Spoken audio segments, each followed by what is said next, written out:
This question has come up a lot in recent years, and the answer is both yes and no. The real question that we should be asking is, in what way are the dwarves inspired?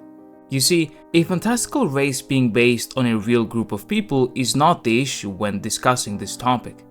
In The Lord of the Rings especially, we see Tolkien's races and characters being inspired and influenced by an array of groups, ranging from the Anglo-Saxons and the modern English all the way to the Romans and the, from the European perspective of Tolkien's time, exotic peoples of the East.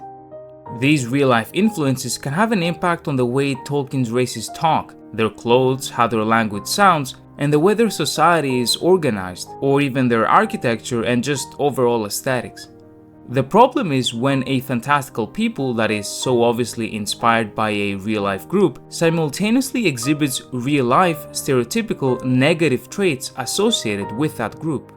With this in mind, a lot of people are oftentimes led to confuse the former with the latter, and once they have identified a fantasy race, such as the dwarves, with its real-life inspiration, they are more prone to look into things that may not have been the author's intentions. Thankfully, regarding the dwarves specifically and their Jewish inspiration, Tolkien was extensive in his comments. Before we can analyze Tolkien's own words, however, what is it that people think about his dwarves in the first place? From my understanding, due to the nature of the story within The Hobbit especially, as well as in segments of The Lord of the Rings, the main source of Tolkien's dwarven anti-Semitism seems to stem from the dwarves' association with greed. An undeniable stereotype associated with the Jewish people, especially in the years leading to the Second World War and throughout Europe, was their supposed hoarding of wealth and greed, which according to the propaganda and widespread beliefs of the period was a defining characteristic of that people.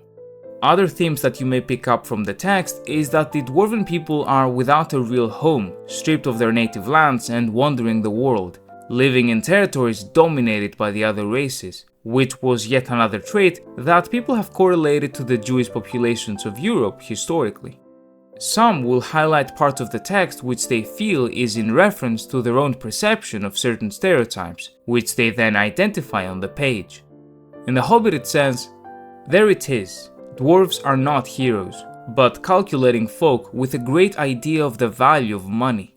Some are tricky and treacherous and pretty bad lots, some are not, but are decent enough people like Thorin and company, if you don't expect too much."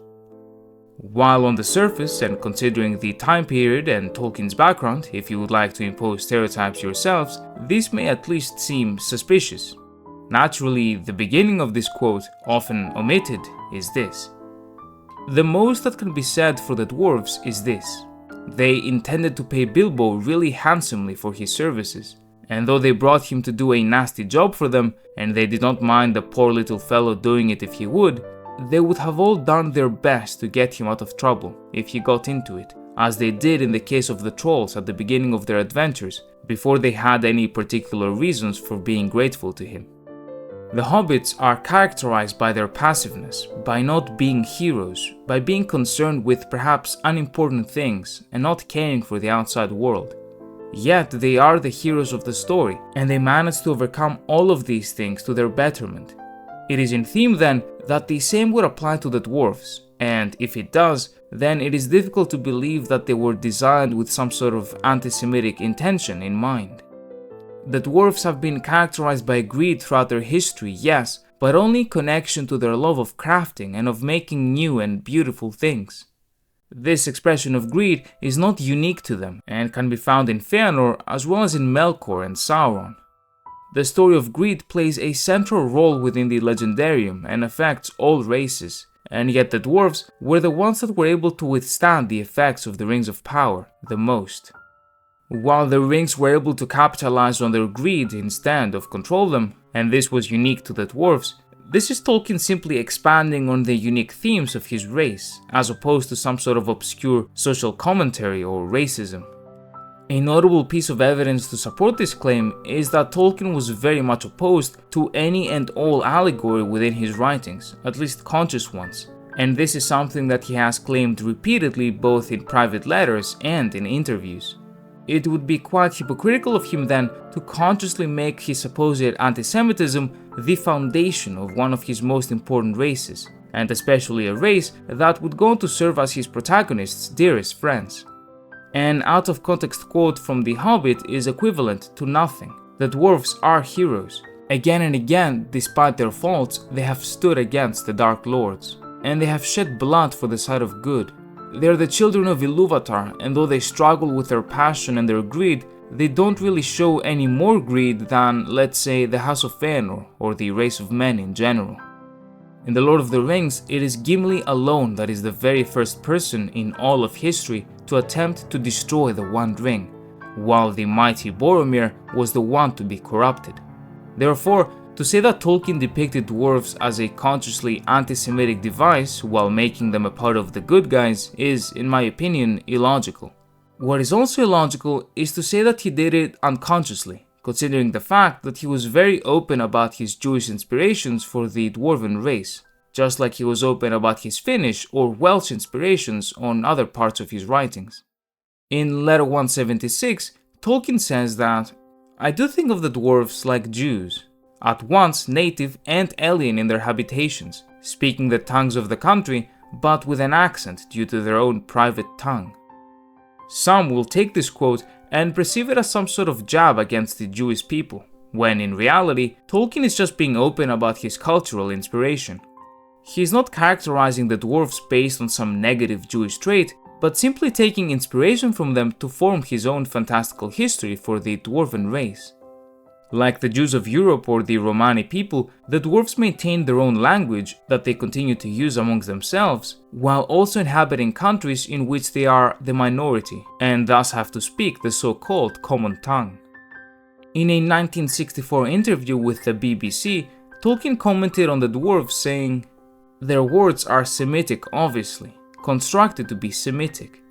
While in the same interview, after having talked about his inspirations, including the connection between dwarves and Jews, Tolkien explicitly comments that, "I dislike allegory whenever I smell it."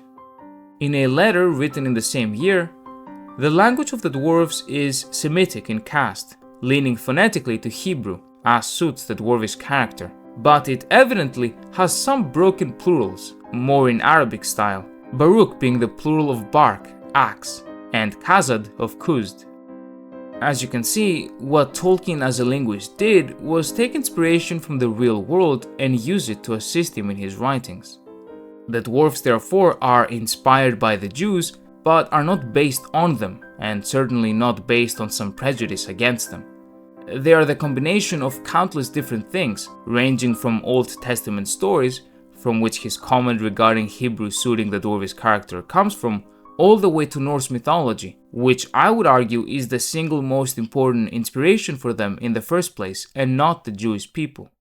During a period in which the world was turning violently against the Jews, Tolkien was clear, and when the Germans demanded to know if he had Jewish ancestry, so as to decide if The Hobbit could be published there, the professor said, "I must say the enclosed letter from Rutten and Learning is a bit stiff. Do I suffer this impertinence because of the possession of a German name, or do their lunatic laws require a certificate of Irish origin from all persons of all countries? Personally, I should be inclined to refuse to give any bestätigung and let a German translation go hang. In any case, I should object strongly to any such declaration appearing in print. I do not regard the probable absence of all Jewish blood as necessarily honorable, and I have many Jewish friends, and should regret giving any color to the notion that I subscribed to the wholly pernicious and unscientific race doctrine." In letter 30, he continues this sentiment by saying, "I regret that I am not clear as to what you intend by Irish. I am not of Aryan extraction, that is, Indo-Iranian. As far as I'm aware, none of my ancestors spoke Flindustani, Persian, Gypsy, or any related dialects.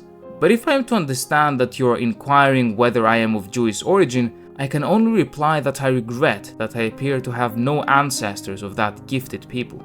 My great-great-grandfather came to England in the 18th century from Germany.